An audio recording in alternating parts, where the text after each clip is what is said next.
Welcome back, everyone. Today on the Joseph Carlson Show, Barron's just released their list of their top 10 stocks for 2025. These are the different value companies that they highlight that they believe are set up for a particularly good year in 2025. Some of those companies include companies like Alphabet and Uber. But we're going to be going over all 10 of them. I'll be giving you my thoughts and how I would personally alter and improve this list to make it have even better performance. Now, of course, we have some other news to get to. Netflix had their live NFL games on Sunday. They put on a pretty big event. We'll be looking at whether or not this is going to impact Netflix going forward. We have the robotaxi battle heating up in 2025. Now, this was dominated in the US by Waymo in 2024. Google's Waymo was the one making all of the headlines. But now we have some other companies entering into the market. We have Amazon Zoox, we have Uber and how they're going to fit into this, and of course we have Tesla. We're going to be doing a bit of a breakdown of the robotaxi battle. And then we have news that Microsoft is now simply forcing their customers to pay for their AI assistant. The Copilot that Mark Benioff has been calling Clippy 2.0. Well, Microsoft has a new strategy for selling it. They're basically just saying, hey, you have to pay for this. We'll be discussing in this episode. So we have a lot to get to in this episode. Let's go ahead and jump in. Now let's go ahead and start off with the top 10 Barron's stock picks in 2025. Just to preface this, they do this list every single year. They came out with a list of 10 stocks to buy in 2024, and they didn't do so well in 2024. They had positive returns. In fact, it went up 11% overall with an equal weighted portfolio of their picks, but the market went up nearly 27%. So they did underperform by a decent amount.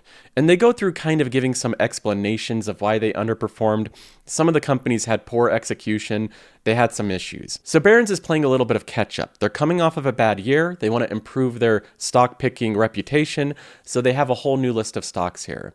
Now, again, having said that, I'm going to be adding in how I believe this list could be improved for 2025. So I'll give you my thoughts as well.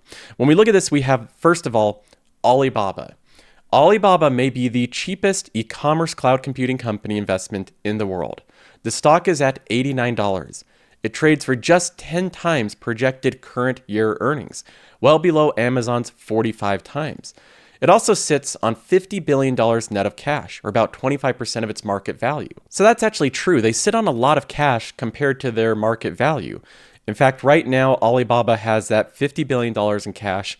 It's down a little bit over the past couple of years as they've been shoveling it into buybacks, but they still have a lot of cash compared to the $200 billion market cap. Now, Barron tries to highlight what they believe the issues are. They say the problem is China's economic woes and government's mercurial attitude toward the homegrown tech companies. I think that's accurate. China is very harsh towards their own companies. At least the government there does not give them a lot of slack. And in some cases, they'll give them huge penalties for doing anything that they don't want. Concerns about President-elect Donald Trump's tough on China stances and doubts about the effectiveness of the country's economic stimulus are also weighing on shares, which have pulled back roughly from the $117 highs. So we have all these issues with Alibaba going on currently, and I agree with them for the most part. Barron's highlights that the superstar hedge fund manager David Tepper has Alibaba as his largest holding. He trimmed a little bit last quarter, but it's still his largest holding. And they say that they believe the company knows that its stock is a bargain because they repurchased 7% in the first 3 quarters of 2024. So they're aggressively buying back their stock, presumably buying back this big dip. Alibaba is cheap relative to its own history, it's cheap relative to its peers, it's sitting on a ton of cash, and the headwinds are turning into tailwinds. Now, right to begin with, I have a stock already I would change from this list. I don't agree with the Barron's pitch for Alibaba for a couple of reasons. First of all, it's true that the stock is cheap, but when we look at the performance of this company over a longer period of time, it paints a very grim picture. Look at Alibaba year to date. It's up 15%. We zoom out 1 year, it's up 13%. We zoom out 5 years, it's down 60%. And then we even go back an entire decade, and we're down 18%, almost 19% in 10 years. Now, it's gone through bouts of decent performance, so we've had some time periods where it looked like it's doing well, only to get pushed back down. And again, this is an entire decade. When a stock goes through a decade of negative returns, it means that there's something else going on with the business. Either it was so incredibly overvalued to begin with, or the business is not executing. And when we look at Alibaba and any of the fundamentals, I see a business that's actually slowing down and growing very slowly. Right now, the revenue is growing 5% year over year. So not only does Alibaba have all the uncertainties that exist with operating out of China, but it also is simply just not performing that well. When we compare it to the likes of Amazon, Amazon is a stock that, yes, it trades at a higher starting valuation, it has a much higher PE ratio, but Amazon is a much better company. We zoom out over any time period, Amazon has had superior performance the entire time, and although past performance is not an indicator of future performance, it does help gauge that this company is growing. And the growth is much faster. Amazon's growing its revenue at over double the rate of Alibaba. Amazon has a much bigger cloud business that's growing much faster, that has higher margins. So number one, Barron's has Alibaba. I would choose Amazon. Now let's go ahead and take a look at number two. In number two, they have Google. They say here that Alphabet operates the world's dominant search engine, but the company is under a cloud due to the artificial intelligence-driven competitive challenges and the government's efforts to break it up. I think those are the two biggest things. The search engine is under a lot of stress right now. There's a lot of people concerned about it. And of course, the government breakup doesn't help. As Barron's argued in a recent cover story, Alphabet should be able to fend off competitive and regulatory challenges. The stock's around $195. It's the cheapest of the Mag 7, trading at 21 times projected 2025 earnings. They also go into detail and argue the sum of the parts valuation here. That's something that they did in their outline.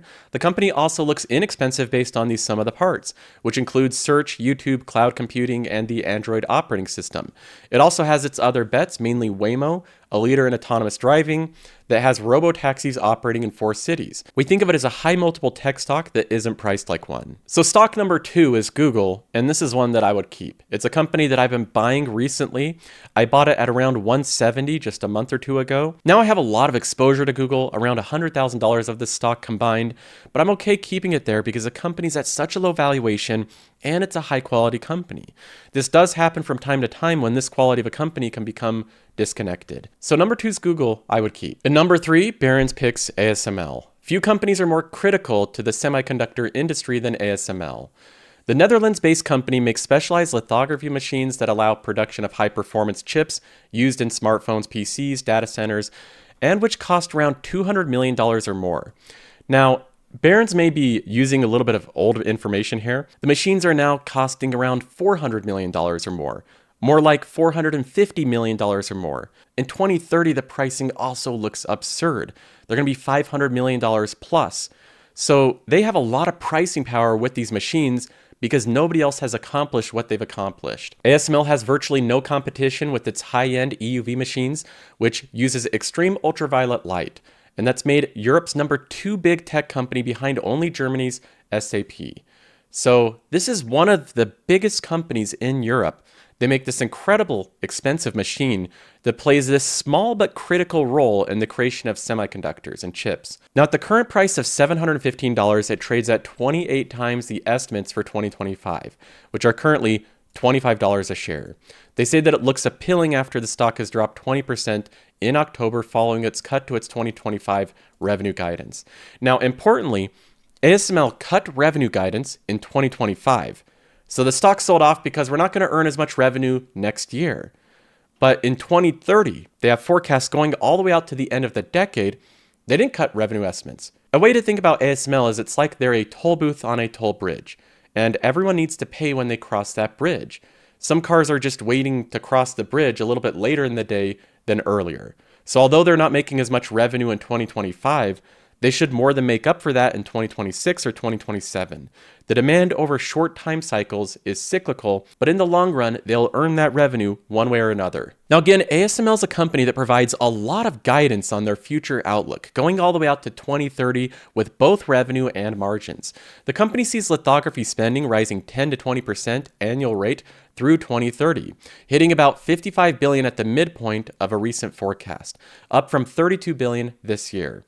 So they're growing from $32 billion this year to $50 billion, $55 billion in 2030. Another analyst points out that ultimately ASML's monopolistic position and alignment with powerful secular trends positions it as a cornerstone investment in the semiconductor supply chain. This is one that I agree with. I would not change this for a different company. ASML is in a position to do really well over the next 5 or 6 years. Investors are quick to get bored with stocks. If they don't think it's going to have performance for 1 year, they'll dump the stock. That's what a lot of investors in Wall Street are doing right now. but once they get back on board with this stock, it could jump up 50%. In number 4, we have Berkshire Hathaway. CEO Warren Buffett has made a few mistakes this year. He slashed Berkshire's Apple stake by 2/3 and left some $30 billion on the table while incurring a big tax bill. Now, they phrase that in a very negative way. I actually don't think that was such a big mistake. Everything you can analyze in hindsight, but all the gains this year, virtually all of them, came from Apple simply having multiple expansion. So it went from a 29 for PE ratio to a 35. Warren Buffett likes holding assets that create intrinsic value growth through revenue, margins, free cash flow. They can return that cash back through buybacks and dividends. And as you can see over the past 10 years, Apple's revenue in just the past couple of years has been completely flat. So it makes sense to me why he's selling it. You can say that's a mistake because the stock has gone up, but even in hindsight, when I judge that decision, I don't think it was such a big mistake. I think the bigger mistake that Warren Buffett made is simply selling Apple and then putting that money in cash. There has to be some better place to put that money, but he's holding it in treasuries. He also invested little into stocks in the past 2 years. The key man risk of Warren Buffett is growing, with Buffett having turned 94 years old. They mentioned that with $310 billion of cash, the most of any US company, Berkshire may be the most defensive mega cap stock. If stocks tumble, Buffett might even put up a big chunk of that cash to work in the stock market and potentially land an elephant-sized acquisition that he has long sought for.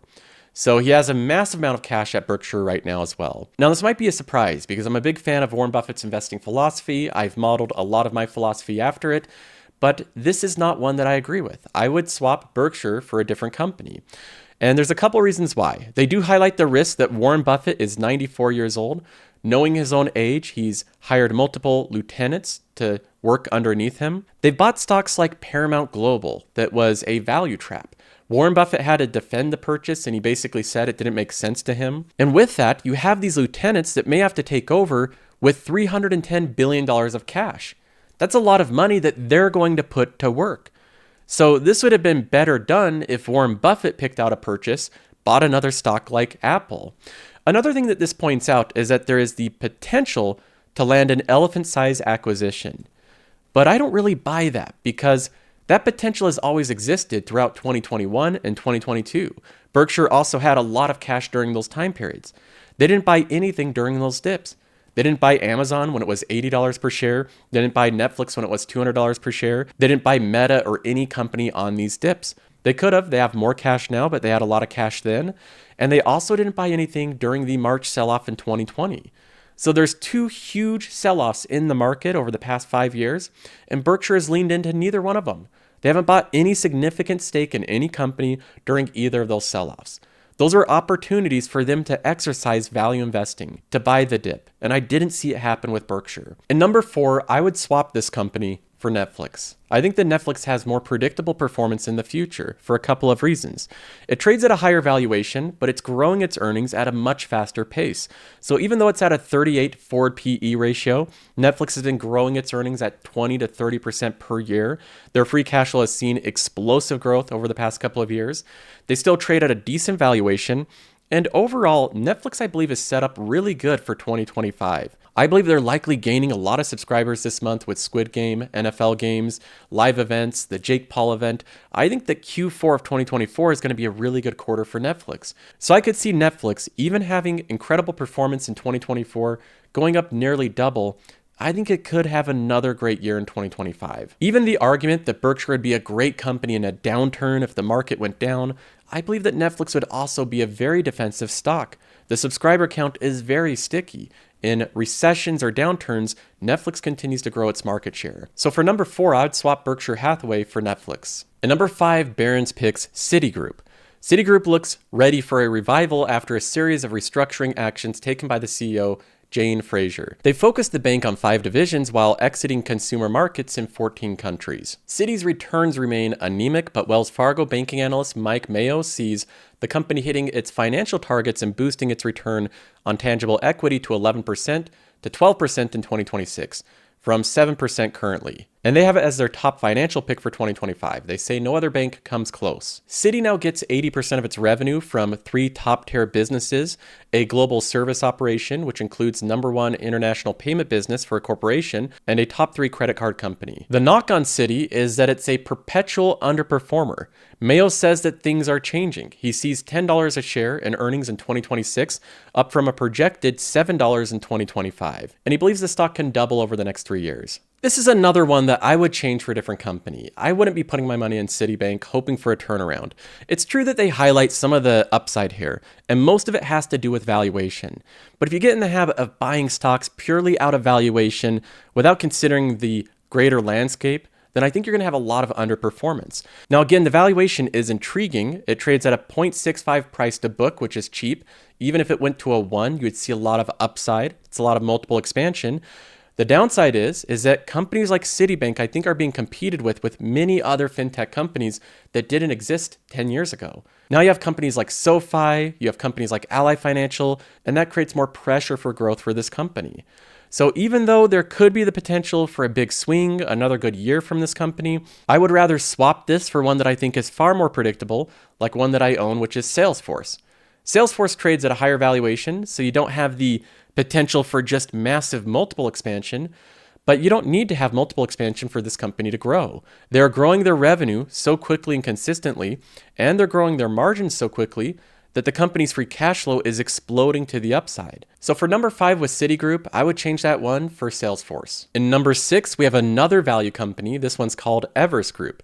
At just 6 times 2025 earnings, Everest Group is one of the cheapest stocks in the S&P 500. That kind of valuation is often associated with troubled companies. But Everest is the 4th largest global reinsurer, with high returns and impressive growth in recent years. The company aims to generate 17% annual shareholder returns through 2026. If it can achieve that, the stock could be up 50% over the next 2 years. If shares continue to languish, Everest could get taken over given its low valuation. This is another attempt for Barron's to buy a company that has potential upside through multiple expansion. That can happen if the outlook changes for a company. You can get that multiple expansion. So I see what they're trying to do here, but the industries they're doing it in, I think, are very risky. This is one of those situations where I think it's basically a coin flip.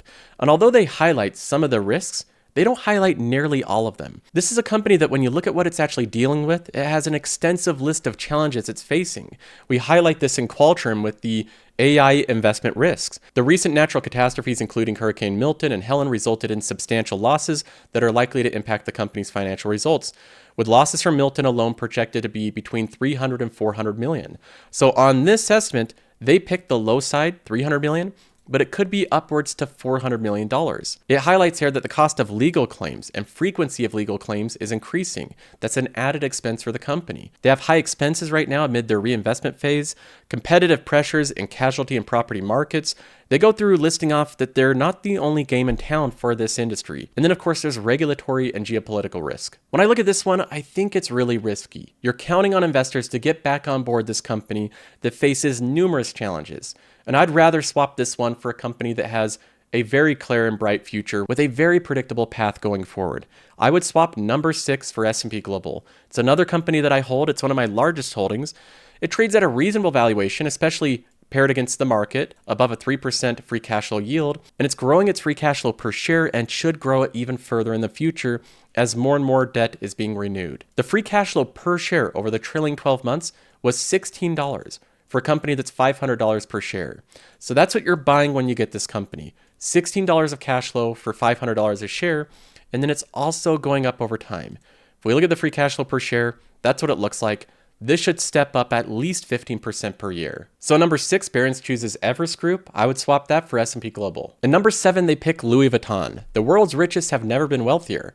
But Louis Vuitton, the top luxury goods company, hasn't been able to capitalize. Its sales were flat in the first 9 months of the year, hurt by weakness in China, its most important market. Louis Vuitton has more than 6 dozen brands or mansions. They operate all these different incredibly valuable brands. They really do have a good collection of them. Fashion and leather goods dominate the company, which doesn't skimp on quality and rarely discounts. I do agree with this pick. I think that Louis Vuitton is a great pick. It's a great company, very high quality. It's trading at a reasonable valuation. They have high margins, they have diversified brands, and I believe they take great efforts to protect the quality of their brand. They never sacrifice on brand value. So this is one that I can get behind. In number 8, Barron chooses Moderna. Moderna stock down 50% this year to $43 per share. It's one of the worst performers in the market. So this is another one where they're buying the dip. They're going into the very cheap value stocks looking for a rebound. Shares have been hammered by disappointing COVID vaccine sales, the company's heavy losses, an estimated $9 a share for 2024, and management's move to push out the year of projected profitability until 2028 from 2026. So far, they're not selling this pick that well. They're highlighting all the issues, and these seem like significant issues. But unlike most biotechs, Moderna has sizable revenue of around $3 billion annually. It also has a diverse pipeline, including cancer treatments in conjunction with Merck and respiratory vaccines like flu-COVID combinations. It also is expected to be sitting on $9 billion of net cash by the end of the year, equal to just over half the company's market value of $16 billion. So this is another similar to Alibaba, where the company has so much money in cash, it makes up like half their market cap. That's a really odd situation to be in. I believe this is one of the weaker picks from Barron's. There's a chance it could surge up 50% or double, but this is again a situation where I believe Barron's is basically rolling the dice. They're just flipping a coin, hoping that this stock will have an epic recovery, when Moderna faces a number of challenges and won't even be profitable for another couple of years. I'd rather buy another stock that's already profitable, has its business figured out, has great growth prospects with little disruption. A company like Texas Roadhouse. This is one that I've owned in my portfolio for a number of years. It's done phenomenal in 2024, up 53%, not counting the dividends it pays. And I think it's positioned well to go up another 20-30% in 2025. I'd not be shocked if that's the outcome. So number 8 with Moderna, I don't agree with Barron's. I think it's a really risky pick. I'd rather pick something like Texas Roadhouse that I think is more predictable. In number 9, we have SLB. The oil and gas industry is likely to supply a big chunk of the world's energy needs for the remainder of the century, and SLB will be there to service it. SLB is the leader in the field, with operations in more than 100 countries, and its depressed shares don't reflect its profitability. The century-old SLB has a strong corporate culture and is viewed as the ExxonMobil of the service industry. SLB has a fast-growing, high-margin digital business that uses cloud computing to help energy companies gain operational efficiencies. Even though I think it's a little bit risky, probably riskier than what I would personally buy, I think there's enough upside in this stock, and I like the fact that they're diversifying into this high-margin stream of revenue. Anytime you see a stock that's raising margins year after year, it's almost impossible to see the price go down. You never see prices going down of a stock as the margins are getting higher and higher. So this one I do believe has a very solid catalyst going into 2025. In number 10, Barron's picks Uber. Uber stock has fallen 30% from its October peak to a recent $62 per share as investors worry about the robotaxis that may bypass the Uber network, after Alphabet unit Waymo, a leader in autonomous driving, said it would launch its autonomous vehicles in Miami in 2026 without a mobility partner. So that was something that really took the stock down. Was Waymo had an agreement with Uber, they're working with them, but then they said they're launching in a new city, and they didn't mention Uber at all. So they say that they're going it alone. And it brings into question the future of Uber. Now, the concerns seem overblown. Uber remains the dominant ride-hailing and food delivery service with over 150 million users. I'll put a caveat in that, or at least a correction here. Barron's says that they are the dominant food delivery service. That's not correct.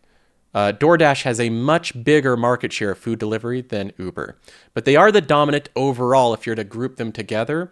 They're the dominant service where you can get anything done, whether it's food delivery, grocery, or ride-hailing combined.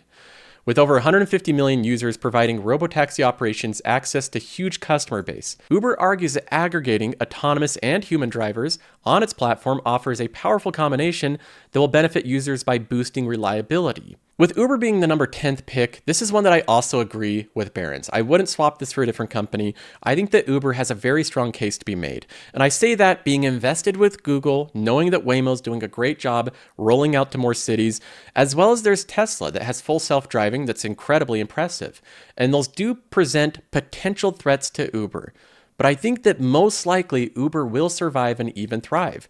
They make the argument that Uber's more strong together with human drivers and robotaxis combined. It has a more complete offering because robotaxis are good for most things. They can drive on cities and known areas, but they're not great for every situation. Like picking people up at certain airport terminals and different things like that, they have to have specific training for that, and it's easier said than done. Humans can figure out those niche situations very easily. And this leads us off to this entire debate of the robo-taxi battle right now. We have Waymo pulling ahead, launching more and more cities, and then we have Tesla, which unveiled its robo-taxi concept.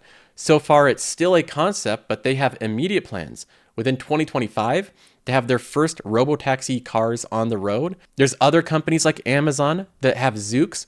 That's this interesting looking vehicle. Amazon will invest through very thick and thin circumstances to make something work. So if they believe there is a growth path for Zoox, they'll continue to invest at a loss for any amount of time necessary. And in fact, Zoox should be on the road in Vegas in 2025. So we have all of these robotaxi companies coming after Uber's market share. Now, there's a lot of different opinions on this. I'd say different cohorts of lines of thought. One of them is in the Tesla camp. If you're a hardened Tesla investor with that as the majority of your portfolio, you're probably under the impression that Tesla will launch their full self-driving robotaxi network, and within a year, they'll have them everywhere. They'll just be cruising across the roads. Everyone will be using the robotaxi network from Tesla. While that seems good in theory, there's certain challenges. Robotaxis are actually very localized. Getting licensing in every single state is an issue. And then within every single state, there's local licenses. That's very difficult to operate in every single municipality. The US is a collection of cities that all have different rules and regulations, like how to deal with airports and freeways, different specific local geographic restrictions. Tesla's going to have to figure out and map out every single one of those little novel localities and restrictions and rules. And that's very difficult. That's the same challenge that Zillow tried to face when they tried to roll their business out to a home flipping business across the US. They found out that this business is highly localized, that real estate in one state is very different than another. And with robotaxis, it's very much the same. It is very different from one state to another, one city to another. So Uber already has all of that figured out. Tesla is going to have to expand and figure that out as well. And they have other limiting factors as well. Creating a robotaxi network requires immense capex investment in building the vehicles.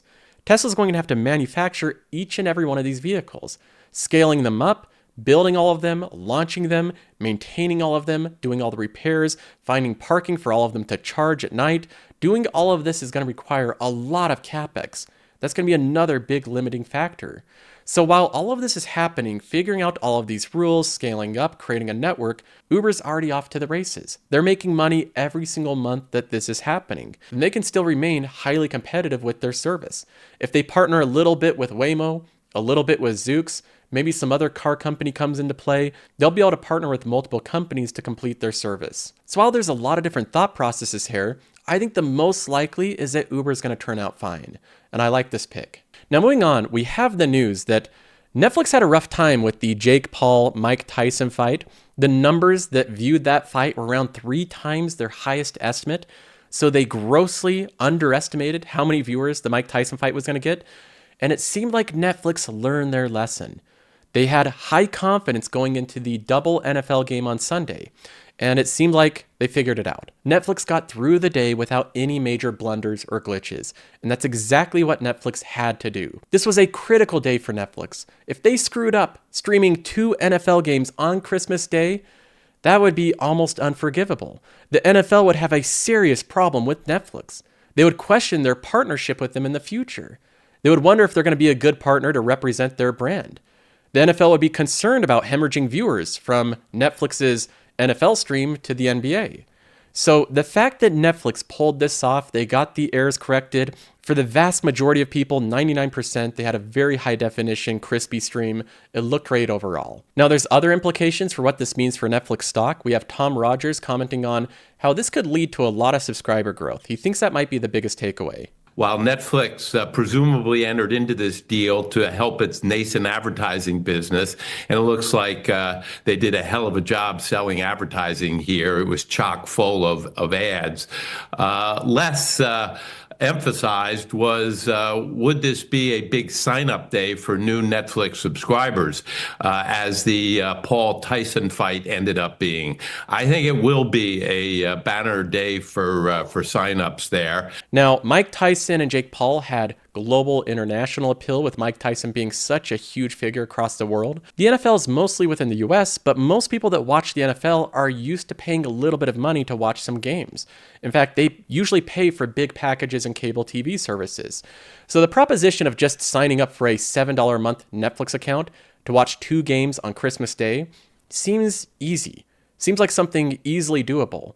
And then during the game, Netflix used that as an opportunity to say, hey, if you're a new sign-up, stick around. They showed off their massive library and catalog of shows. So Netflix should not only gain a lot of subscribers on Christmas Day, but many of them are going to stick around because Netflix has a massive library of content. I think in the next earnings report, Netflix will say that this was a massive success. They fixed the technical issues. They proved that they can be a major sports streamer, offer great displays, great transitions, a great halftime show. They had around double the normal cameras of an NFL game to get different on-the-field angles and make the viewing experience a little bit enhanced. It seems like Netflix is really pivoting to have these type of major events become a more frequent thing. This is just rumors, but across the MMA forums, there's a lot of buzz that Netflix is now going to be at the bidding table for UFC. Now, if I had a guess, I don't think that Netflix would go for all of UFC to have exclusive rights, but I think they will try to get a couple of the biggest matches to have as live events on certain promotional days. They'll just sprinkle in all these big live events on top of their normal library. And I think that's an excellent strategy going forward. Now we finally get to this article, which the headline of it just made me laugh. I look at this, and Microsoft is forcing its AI assistant on people and making them pay. It seems a little out there as a headline, but when you read about it, this is actually kind of what Microsoft is doing. Microsoft is trying a new approach to build excitement for its artificial intelligence assistant, Copilot, give it to customers whether they want it or not. The tech company recently added Copilot to its consumer subscription service for software including Word, Excel, and PowerPoint in Australia and several other South Asian countries. Along with the AI feature, it raised prices for everyone who uses the service. So it's not like Microsoft had a separate product called Copilot, which they somehow forced customers to pay with. They can't legally do that. So what they did instead was they just bundled it along with their other products, and then they raised the prices. They're not directly saying that they're forcing you to pay for Copilot, but that's the assumption here. And a lot of users don't like Copilot. Mark Benioff, the CEO of Salesforce, has referred to Copilot as Clippy 2.0, an annoying assistant that doesn't really help you. It's something that Microsoft had in their products a long time ago. He's saying that that has resurfaced in the form of Copilot. Now, he's a big competitor, so he's kind of bashing one of his competitors, but it seems like he may be onto something here. Users are saying that this is irritating to me as a user. Other people, they say, are mentioning that it reminds them of Clippy. Now, I don't know if they've watched the interviews with Mark Benioff or if they're independently coming to the same conclusion, but literal customers of Microsoft are comparing Copilot to Clippy, which is not something I want to see as an investor in Microsoft. Now, even though Microsoft can do this, I don't think it's the right strategy. They're forcing their customers to pay for this additional product, and in some cases annoying the customer. It also invites regulation. I know the EU is going to be looking at this and the abuse of the bundling that's going on here. So it has multiple issues, and I like the strategy that Salesforce is doing, where they have their current set of customers and they try to sell them these new additional services as a la carte, independent additional add-ons. They're not just forcing their customers to use Agentforce. So we'll see how this turns out, but I think they're going to get a lot of pushback. That's going to be it for this episode. See you in the next one.